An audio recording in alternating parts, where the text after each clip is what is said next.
Alors, l'activité numéro 1, vous vous souvenez, c'était de calculer le seuil de rentabilité en valeur.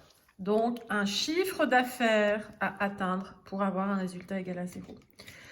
L'activité numéro 2, c'est le calcul du seuil de rentabilité en quantité. Donc, cette fois-ci, il ne s'agit plus de rechercher un chiffre d'affaires à atteindre, mais une quantité de produits à atteindre.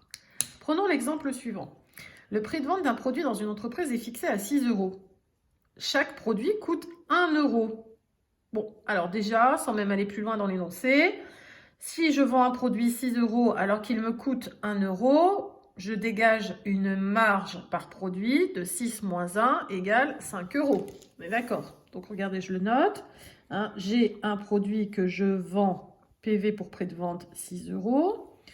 Il a un coût à l'unité de 1 euro. Ce coût à l'unité, je l'appelle CVU pour coût variable unitaire. Pourquoi? Parce que si je vends un produit, ça me coûte 1 euro. Deux produits, 2 fois 1, 2 euros, etc., etc. Plus je vends de produits, plus le coût des produits vendus est élevé, évidemment. C'est un coût variable. Mais ici, le 1 euro, c'est juste pour un produit, donc unitaire. Donc, je dégage par produit une marge sur coût variable, donc petit u pour unitaire, de 6 moins 1 égale 5 euros. Je gagne 5 euros par produit. Par ailleurs, les charges fixes de l'entreprise sont estimées à 5 000 euros par an. Donc ça, c'est quelle que soit l'activité, quelle que soit la quantité vendue. J'ai des charges fixes de 5 000 euros. Calculer le seuil de rentabilité en quantité, c'est-à-dire la quantité de produits à vendre sur l'année pour avoir un résultat égal à 0. Je répète qu'un produit me fait gagner 5 euros. J'en vends un, je gagne 5 euros. Net du coût variable. Donc je fais une marge de 5 euros. Est-ce que c'est suffisant pour couvrir 5 000 euros de charges fixes? Bien sûr que non.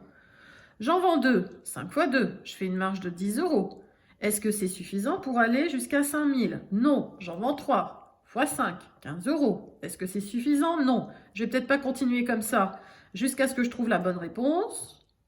Je pense qu'intuitivement, spontanément, vous êtes capable de me dire que il vous faudrait vendre 5 000 sur 5, soit 1000 produits pour couvrir les 5 000 euros de charges fixes. Ce faisant, donc j'ai calculé ce qu'on appelle le seuil de rentabilité en quantité. Effectivement, je rappelle que chaque produit rapporte 5 euros. 5 fois 1000, j'aurai 5 000 euros de marge sur coût variable global. Ça me permettra bien de couvrir les 5 000 euros de charges fixes. D'accord? Comment j'ai calculé ce seuil de rentabilité en quantité? Si je généralise la formule de calcul, comment j'ai fait? SR en quantité égale 5000. 5000, c'est quoi? Mes charges fixes. Sur 5 euros, c'était quoi 5 euros? 5 euros, c'est la marge sur coût variable unitaire. Marge sur coût variable unitaire. Vous noterez bien la conclusion, à savoir qu'il faut vendre 1000 produits pour avoir un résultat égal à 0. Voilà ce que ça signifie. Je répète, il faut vendre 1000 produits pour avoir un résultat égal à 0. Vendre 1000 produits, ça correspond à quel chiffre d'affaires? Le seuil de rentabilité en quantité, c'est 1000 produits. Or, je vous rappelle que le prix de vente d'un produit, c'est 5 euros. Donc, le chiffre d'affaires à réaliser, qu'on appelle le seuil de rentabilité en valeur, il est de combien? 1000 produits que je vais vendre à 5 euros. Il me faudra faire un chiffre d'affaires de, et je dis des bêtises, puisque le prix de vente, c'est pas 5 euros. Hop, hop, hop. Le prix de vente, voilà, il est de 6 euros.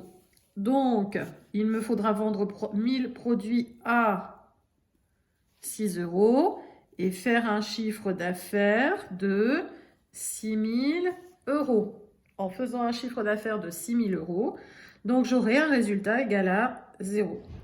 Ce que vous pouvez faire, hein, c'est que vous pouvez vite fait présenter un petit compte de résultat différentiel dans lequel vous allez voir que votre résultat sera égal à 0. Alors, comme tout à l'heure, on va calculer le point mort, c'est-à-dire la date à laquelle le seuil de rentabilité, donc je vous rappelle qu'ici, il faut que je fasse 1000 produits, date à laquelle donc, le seuil de rentabilité sera atteint.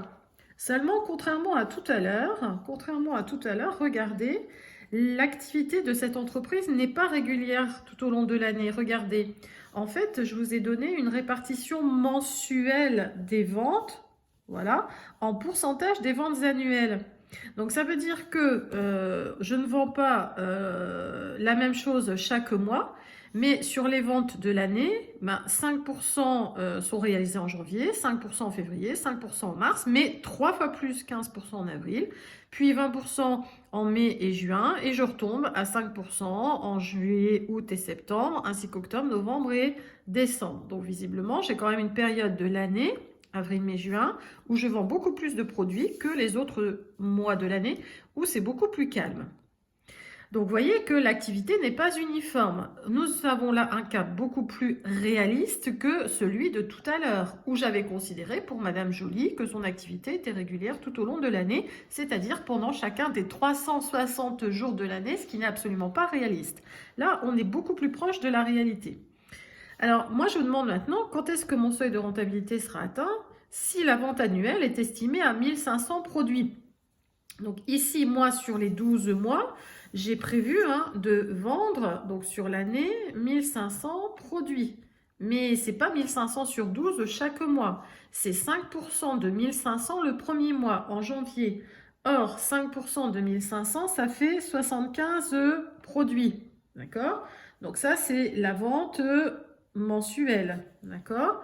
5 autres pourcents en février. Toujours 75. En mars. En avril, c'est 15%, 225. En mai, c'est 20%, 300, de même qu'en juin. En juillet, on retombe à 5%, ainsi que tous les autres mois de l'année. D'accord? Or, moi, je vous rappelle que le seuil de rentabilité à atteindre, il est ici.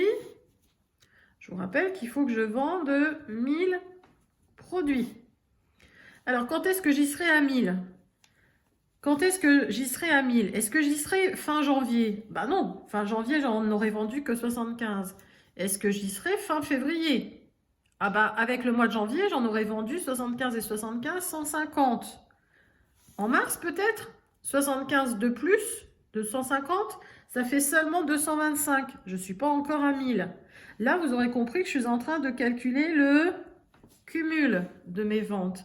Et je vais cumuler jusqu'à ce que je tombe à 1000. Alors, 225 fin mars, plus avril 225, encore, ça fait 450. Je n'y suis pas. Plus 300, 750. Je n'y suis toujours pas. Plus 300, 1050. Hop, j'ai dépassé. J'ai dépassé ici mon seuil de rentabilité de 1000 produits.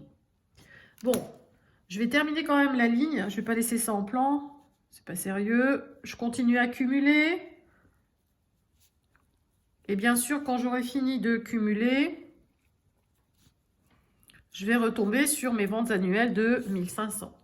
Mais moi, ce que je voulais, c'est atteindre 1000. Quand est-ce que j'y suis à 1000? Alors, est-ce que j'y suis fin mai? Non. Fin mai, je ne suis qu'à 750. Par contre, en juin, j'aurais dépassé les 1000. Donc, ça veut dire que mon seuil de rentabilité, il est atteint quand ça? Il est atteint au cours du mois de juin. Mais quand? En juin, précisément. Alors, fin mai, je suis à 750. On est d'accord qu'il nous manquerait pour aller jusqu'à 1000, il nous manque 1000 moins 750 pour y arriver. D'accord? Donc, il manque 1000 moins 750 pour y arriver. Il faudrait que je vende en juin 250 produits pour y arriver. D'accord? Alors, au bout de combien de jours du mois de juin, je serai arrivé à 250 produits? Remontons ici. En juin, moi, j'en vends 300. En un mois, 30 jours. J'ai pas besoin de vendre 300 produits. À 300 produits, je vais jusqu'à 1050. Moi, il faut que j'aille jusqu'à 1000. Donc, on a vu qu'il nous manquait entre 750 et 1000. Il en manque juste 250. Je mets combien de jours pour atteindre ces 250? Je fais à nouveau un produit en croix. 250 fois 30 divisé par 300. Et j'obtiens 25 jours. Ça veut donc dire que mon seuil de renta sera atteint au bout de 25 jours du mois de juin, c'est-à-dire le 25 juin.